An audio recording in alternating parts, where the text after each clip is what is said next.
Andre the Beast. Andre the Beast. Change our lives. Andre the Beast. Yeah, yeah, yeah, yeah. He tapped in at the break of dawn. Told us King keep pushing on. Ice bath drip in. Hi, welcome to another exciting episode of the Andre the Beast Creighton Show. Another exciting show. Definitely another exciting guest. Let me tell you where we're going today. We're gonna go into a beautiful young lady's beast mindset. Let me tell you why I like this episode so much. I used to be a runner. 1984 Olympic candidate, high school track and field champion, state champion, record holder. You name it, I've done it. But also suffered an injury that shifted my mindset. But let me go a little bit deeper here. I had a hamstring injury during the trials. Had never had an injury, but I was able to probably recuperate. Let's call it what it is. It's a hamstring injury. Would it have brought me back to 100%? I don't know, because I never had an injury before until that particular moment. Now, let's go back to the day's story. Imagine the love for running. And I did love running. Trust me. I had every sneaker there was. I would run in the rain. That's my favorite time, is to get up and run in the rain. But let's go deeper here. Imagine the love for the sport. And all of a sudden, snap. You're going with injury after injury after injury. Injury so crazy that let's use these injuries. Hip, ankle. And let's go even deeper. Let's talk about the injury of the mind, that beast mindset. This is where it goes. What do you do? Today on the show, we have a beautiful young lady all the way from Salt Lake City, Utah, who, if you follow her on social media, all she's doing is running. She's everywhere. Let's welcome to the show, Miss Brooke Monson, to the show. What's up, baby girl? Andre, thank you so much for having me on. I looked at your social media page. I thought I was an advocate runner. Man, you like throw me up under the bus. But before we get started, tell the viewers a little bit about who you are. We know you live in Salt Lake City, Utah, and we talked about, what Utah is famous for. But tell the viewers a little about who you are. So I'm Brooke Monson. I am born and raised Utah. So I have been around the national parks that we have here. We are so blessed to have just the most beautiful mountains, most beautiful scenery. I am a pharmacist. I work full time. And like we were just saying, I love running. There's just no way other to say it than I just love it. It's in my blood. I first really started running when I was about 19 years old, and I lived in Salt Lake City, and there was this beautiful park with a loop around it, and I just started running loops around this park. And it was back in the day before I had a Garmin watch, before I had anything. I was running around this park holding my little, you remember when you would hold the Walkmans with the CD that spun? So you're holding it, and every time you step, it would skip. But I developed a love for running from there. And unfortunately, I was also born with hip dysplasia. And basically, my hips would just ache if I ever ran more than maybe, 4 or 5 miles. So I was never able to do more than a few half marathons until I was just in too much pain. And I wasn't able to really go as far as I wanted. And it took some time to figure out what was going on. You go to physical therapy and everyone wants to tell you it's tendonitis and you just need to rest. And meanwhile, I'm like, no, I'm young, I'm healthy. This is more than just some tendonitis. I should be able to do more than that. And so then finally I was diagnosed with hip dysplasia. And I had some pretty major hip surgeries that I think we'll kind of get into. But I just kept coming back to my love for running. And as I'm going through this hard time in my life where I'm not able to really even walk for a couple years, I just had this big goal at the end that I knew I was going to get back to it. And I knew I was not only going to get back to it, but I was going to get back to it and be even stronger. And it's really what kind of kept me going through those challenging times. Were you an athlete while you was in high school or throughout your career? Were you an athlete prior to continuing this? So I was a cheerleader Okay. and a dancer. And when I was really little, probably about 14, I started getting more serious about cheerleading. And as part of our just kind of conditioning, they would have us run laps. And it kind of became my favorite part of it was the running. But I was a cheerleader all through high school. And then it was really when I was about 19 that I kind of switched and was like, I love running. Why do you think it took them so long to diagnose you with hip dysplasia? The first time I even heard that word, I had a Rottweiler that had it. I You always know, say, yeah, I'm part German Shepherd. Um, I think it's kind of the frustrating part about having so much information at our hands and amazing doctors and, physical therapists. But I think because they saw that I was so active, they didn't think I could possibly be in as much pain as I said I was. mhm, And so it took a few kind of different doctors to really finally take me serious, I feel like. I did really. have my first hip surgery in 2014. They did a scope to try and fix some impingement issues that they thought I had going on. And that surgery was not successful. And I just was basically told, this is how you are, and you just need to learn to live with it. And so for a few more years, I did until finally I just was so frustrated because I wanted to run more. I wanted to run more than 5 miles. I wanted to do a whole marathon. And I remember there was one night in particular, I had just gone to the gym. I had ran just a few miles on the treadmill, and I came home and I was cooking dinner, and my hips just ached. And I had to sit in a chair. I couldn't even stand. And I was like, at this point, I was 34 years old. Like a 34-year-old should be able to run 5 miles. Mhm. And especially me, who's been active my whole life, gone to the gym my whole life. And so at that point, I went to a hip specialist just outside of Salt Lake City. We're so blessed to have just some really amazing orthopedic specialists. And there was a new hip surgeon there. And I went and I saw him, and he was the one that said, "Hey, have you ever been told you have hip dysplasia?" And that was news to me. And we actually talked first about doing hip replacements because the recovery for hip replacement is not nearly as bad as the recovery for the surgery that I ended up having. Mhm. However, because I wanted to run, we were like, if you get a replacement, the problem is a few years down the road, if you're running on it so much, you're going to need to do a revision and redo the hip replacement. And he said, the first hip replacement, it's not too bad. Doing a second hip replacement and potentially even a third hip replacement, things start to get ugly, and you don't know what's going to end up happening at that point. Mhm. And so we did a surgery called, let's see, it's a long name. It's called a periacetabular osteotomy, or PAO for short. And what that was is so with hip dysplasia, your hip's ball and socket, right? Mhm. Mine was too shallow here. And so it didn't cover the head of my femur.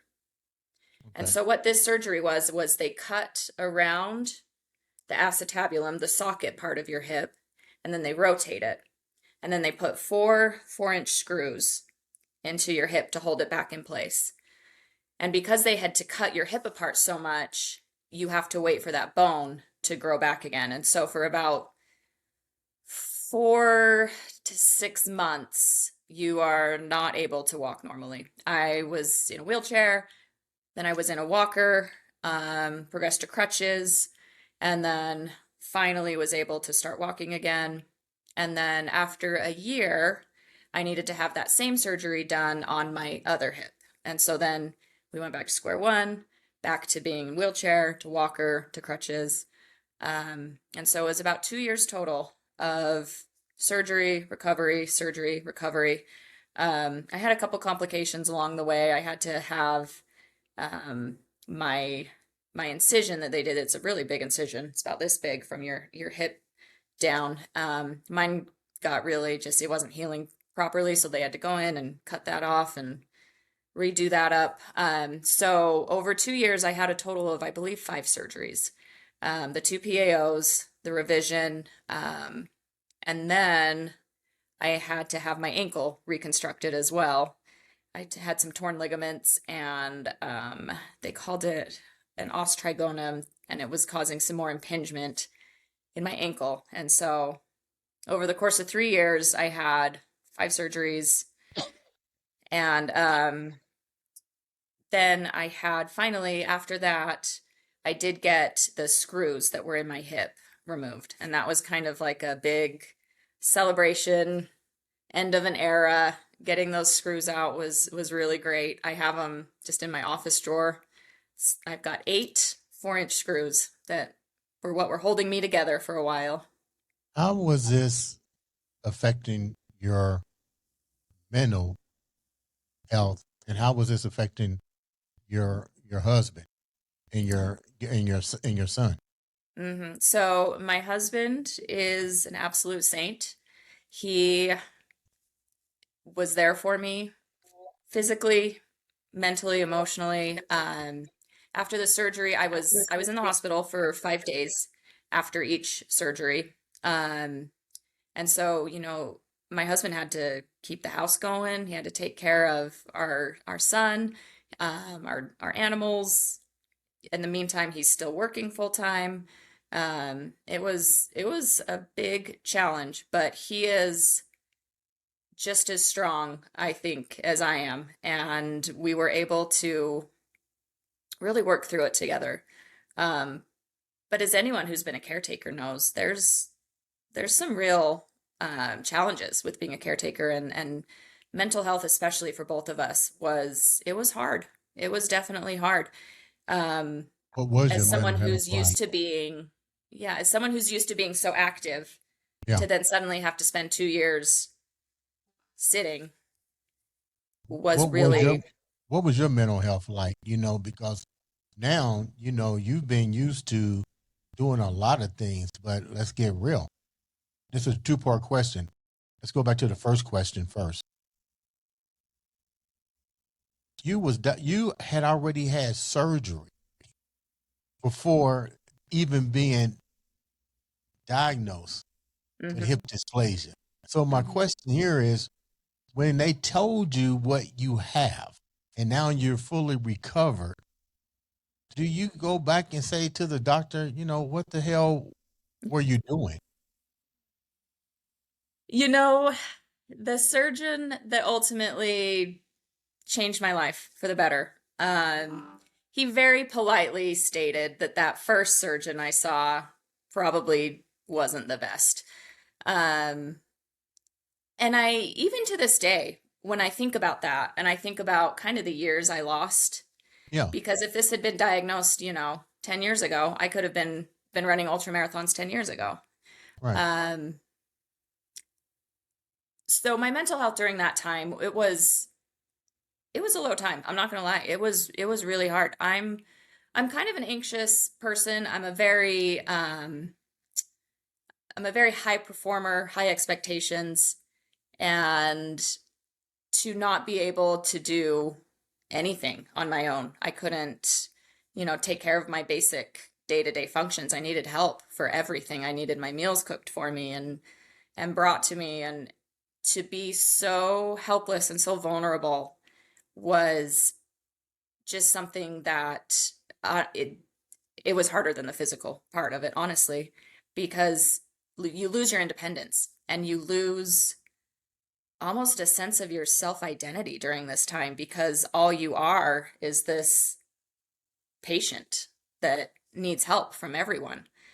And that's tough. It's really hard. Yeah, but how do you keep going on? Because you go from one surgery, misdiagnosed, to now. How many other surgeries had you had prior to the correct diagnosis? So I had the hip scope, and that was the only hip surgery I've had. Um, that surgery was it was kind of a hard surgery at the time too to recover from. Nothing compared to the PAOs, but I think enough time had passed between those because it was 2014 that I had the first surgery, and then I had my first PAO in 2022. And so there was enough time that had passed that I think I kind of forgot what it's like to have surgery, and I just knew talking to the surgeon, he was so positive and so he was very forthcoming with, this is a tough road, but he was very excited for me because he knew that it was going to change my life. And it was very much I had to trust the process. And it was encouraging to also connect with other people that had had the same surgery. I was able to join like some support groups online and seeing them kind of go through the process and get back into being active, into getting into sports again, was very encouraging. And seeing that, there's a reason that we're doing this, and it's going to be worth it in the end. And ultimately it has been. It's absolutely changed my life. Let's go here for a second. When I got when I had multiple surgeries on my, I'm gonna use myself as an example. When I had multiple surgeries on my knee, reconstructive knee surgeries, it was like 7 surgeries within a year. Then finally, it just got to the point that I had to get double knee replacements. They don't do them both at the same time. They're doing 4 months apart. Now, you're talking about somebody that went from running to being a professional bodybuilder. I love lifting weights. So, but I know I know if I overstep certain perimeters, it's going to put me back in the situation because these mechanical pieces aren't the same as your natural pieces. Let's talk about the longevity. I know you like to be out there running, but let's call it what it is.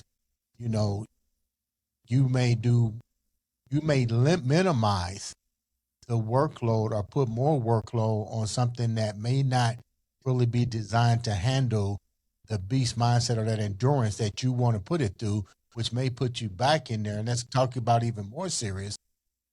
We're not getting any younger.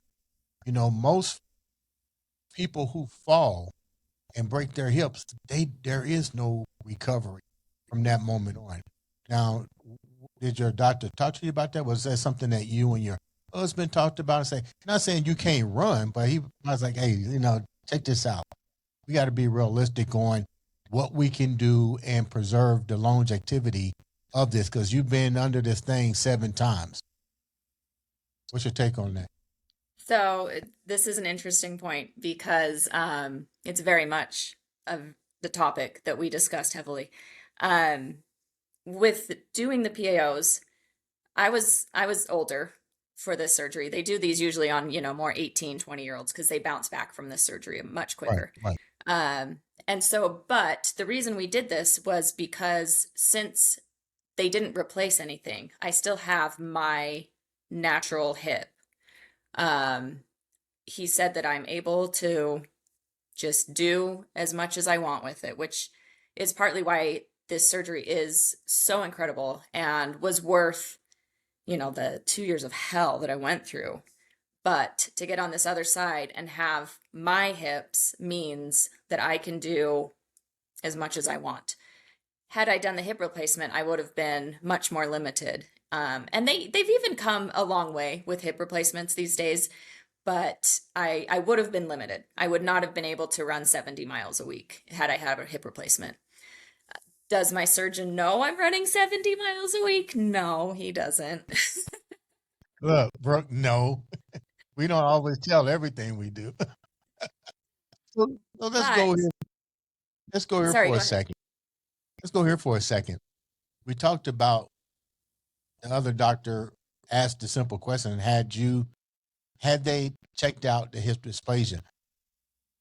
What was the contributing factors that made him go right to the solution when the other doctors somewhat asked the same thing, but it didn't click? So what was it that made, what kind of tests did he do? What did he do to basically come to that conclusion? This is what you have. So, it's crazy because all it was an x-ray. There was an x-ray taken and he was able to diagnose it right there. He did, he kind of moved your hip and your leg around and he's like, "Yep, this is what it is." Did you And not have an X-ray with the other people? I did. And the more crazy thing is, so, we're doing this surgery, we do the first side, and then the next year I go in to do the second side, already knowing, everyone knows what's going on. But he's just, you need to go get an MRI just to check for a couple other things to make sure that there's nothing else that's going on that they need to check. And as I'm getting the MRI, the radiologist tells me, "I don't think you have hip dysplasia." And I was like, "I do. I'm having the surgery for it." So I don't know what it is with, they're so much smarter than me and they know so much more. I don't know why it seems to get missed so much, but he just said, yeah, it just tends, because I had a total like panic attack after that. And, I was like, wait, do I not have hip dysplasia? Do I not need to go through this surgery? And they were just like, no, for whatever reason, it gets missed. And Did you so share now with him whenever I what, hear anyone say they have hip pain, I'm like, do you have hip dysplasia? did you share with the doctor what the tech had said to you? I did, yeah. And he was just kind of rolled his eyes and he's like, no, yeah.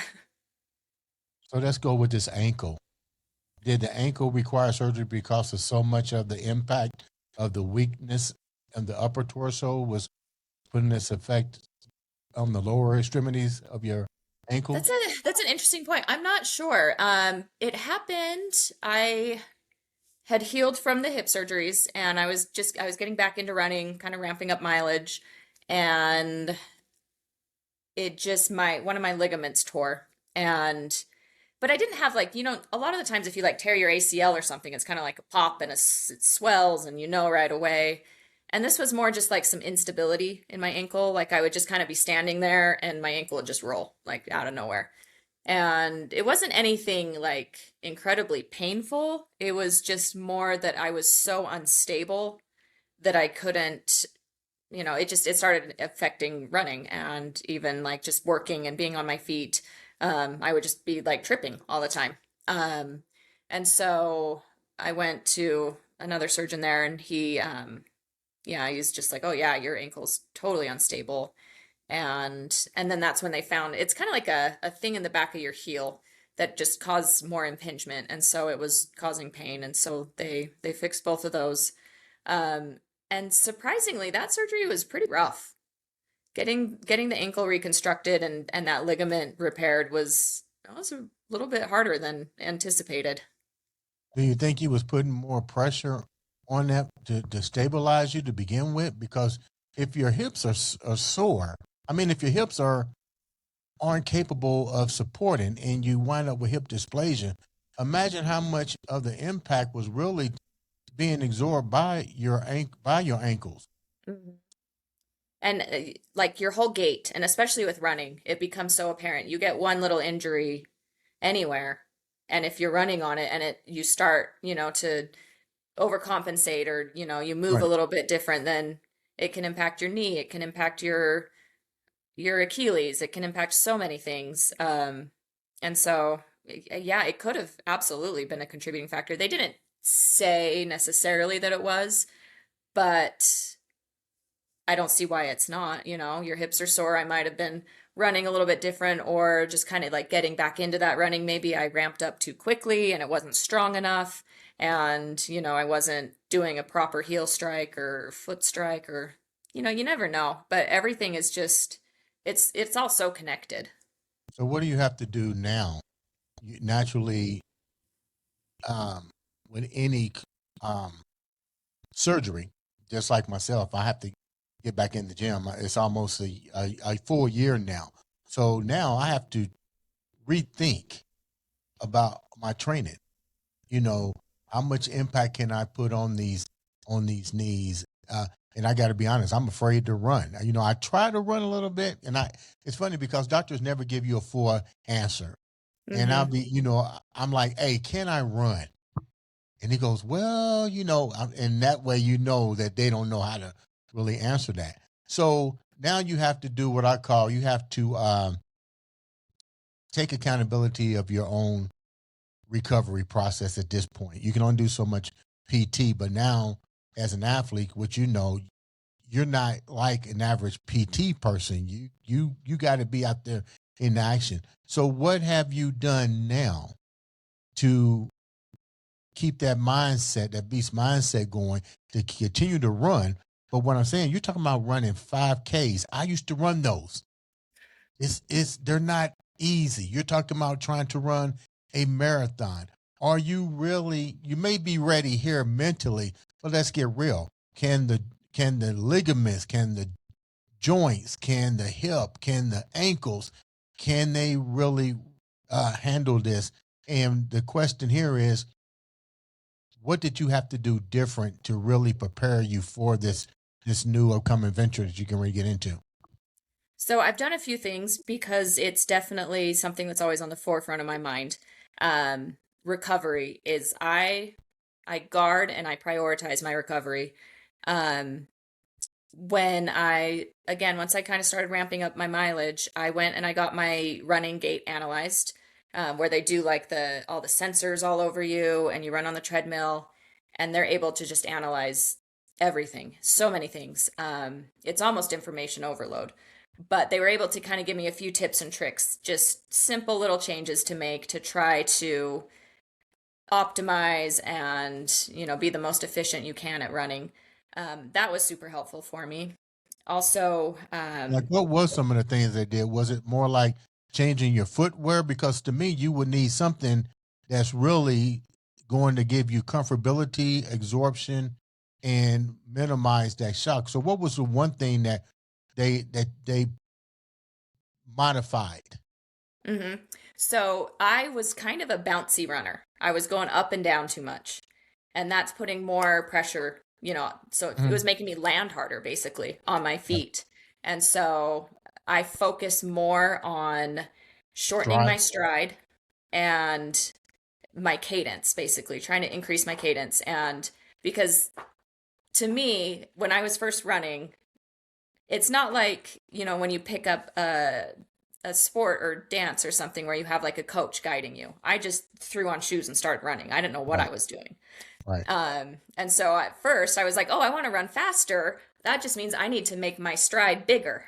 And Right. it's not. If you want to run faster, you need to take more steps, but Right. slower, but shorter steps. Right. And so, little tweaks like that. And looking at alignment, I'll snap a picture as I'm running, or I'll video myself as I'm running and look at how my legs are aligning, what my stride is looking like, and trying to just make little tweaks here and there.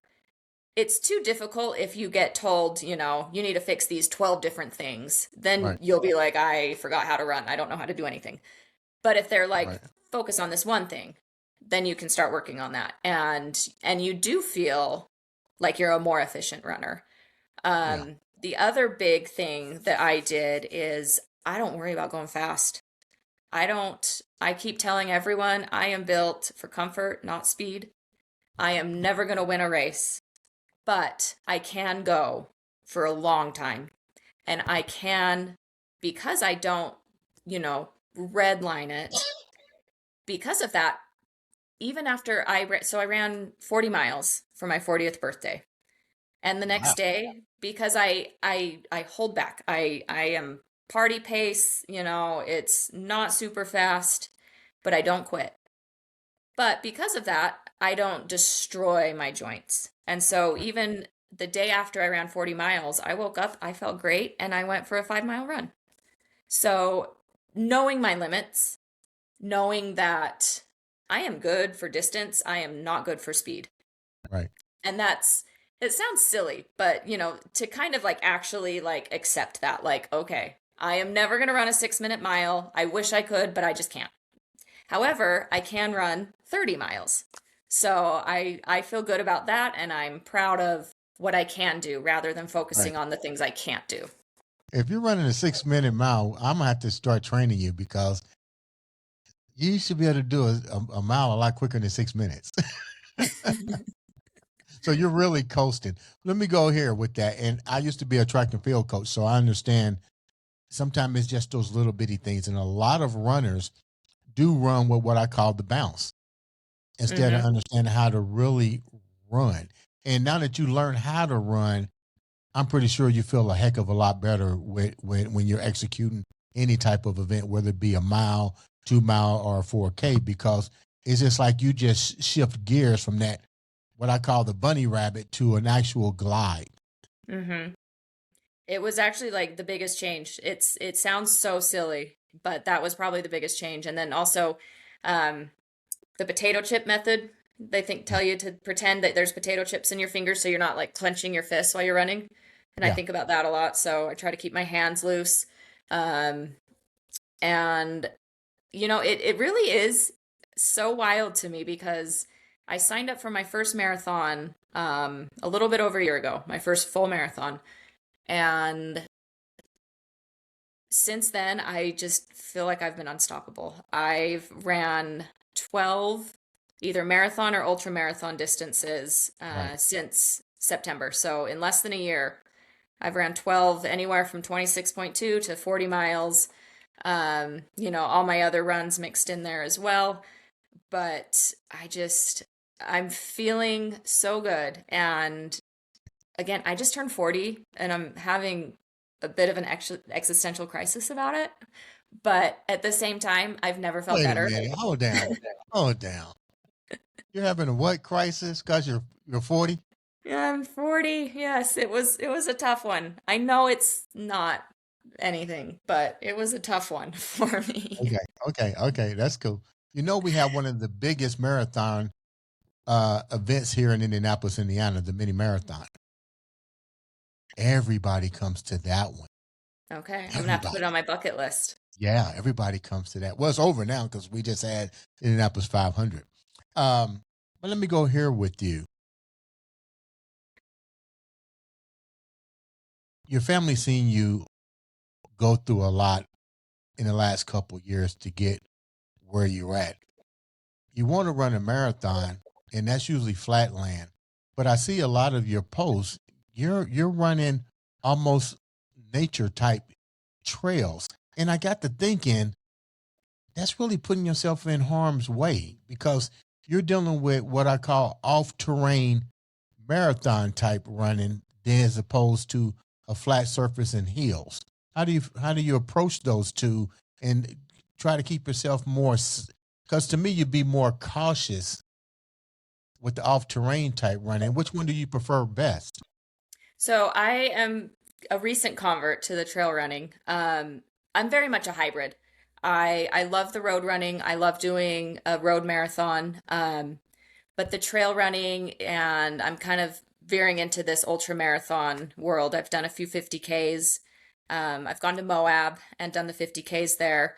Um, the trails it's a different mindset again, even from the road marathons, because you have rocks to look out for. You're doing the elevation gain, the vert. Um, so again, your pace is super slow, and the ultra marathon community is the best. When you're running a road marathon, everyone's about their pace. You want to be as fast as you can, as efficient as you can, and that's really fun. And I have a great time doing that too. When you're on an ultra marathon and you're in, the middle of Moab running, it's much more about the whole experience, and it's much less competitive. There are people that are competitive and there are people that are, out there to win. But for the most part, it's a lot of people that are there for vibes, and it's beautiful scenery. You see animals. I've come across some moose, I've come across coyotes, and it's startling. What And about snakes? I definitely see snakes. I saw a bunch of Snakes. lizards today. I was up in the mountains today. I did 10 miles up there. I saw a bunch of lizards. I saw a couple deer. Um, and honestly, I'm an idiot. I don't know what I'm doing out there sometimes. I come across a coyote and I just kind of froze and was like, I guess I'll keep going. Uh, Right. I do carry pepper spray with me, but I'm also just kind of crossing my fingers that nothing bad happens. Wow. That's crazy. So before we wrap up, first of all, let me say thank you for taking time out to come and share such a beautiful story of that beast mindset and recovery. I wish you the best in your future endeavors. When you look at your whole entire journey, what did you learn from it? Oh, I learned first to never give up. I've learned that it's, I've learned I'm much stronger than I realized I was. I always knew I was strong, but seeing what I've been able to go through and start from scratch with running and then kind of come back a little bit and then have to have another surgery and start from scratch again. My grit, my determination, is something that I have learned is invaluable. And I am so proud of myself. And running has given me this thing in my life that I can just simply be proud of it. There's not any sort of like, yes, but I didn't do this as good, or oh, anyone could do that, or this is simply me. It's me versus me. Someone's always going to be faster than me. Someone's always going to go farther than me. That doesn't matter. Running is just about me being the best me that I can and setting these goals and being able to reach, kind of like little mini weekly goals along the way to your ultimate race goals that you have. My ultimate race goal is I do want to do a 100-mile race. And I'm, working my way towards that and seeing myself reach each goal towards my ultimate goal just feels so good, and has just thinking about being at my lowest of low, recovering from those surgeries to now literally running up to the top of a mountain. The transformation has been amazing for me. What kind of advice would you give individuals? Because here it is, you went for years with all of these symptoms that was misdiagnosed. What kind of advice would you give someone, or what should they look for in their own body that could be a sign that maybe they may be suffering from hip dysplasia? What kind of advice would you give young women or women in general? Because Yeah, you so went undiagnosed forever. and it is interesting because I've learned that it's starting to become diagnosed more often with women. And I think it's because women are starting to participate in these, more endurance sports in particular. And so you know your body, if something's going on, if it doesn't feel normal. With my hip dysplasia, it was so much more than just a tendonitis kind of feeling. It was a deep pain, deep in the joint. And you really have to advocate for yourself. You have to, keep going. If someone tells you like there's nothing I can do for you, don't take that as an answer. Go find someone else that will help you. Because ultimately me doing that changed my life. Had I not had these surgeries, I would not be doing this running and I would not be in this position that I'm in. And I'm so happy and so thankful that I did. Wow, Brooke, thank you so much for taking time out to share, like I said, once again, a beautiful story of that beast mindset. Ladies and gentlemen, make sure you subscribe. Click that button. Sometimes all it takes is one click to make a difference in somebody's life or to change your own. This has been another, and I do mean another, exciting episode of the Andre, the Beast, Creighton Show, show, show, show, show. Andre the Beast. Andre the Beast. Change our lives. Andre the Beast. Yeah, yeah, yeah, yeah. He tapped in at the break of dawn. Told us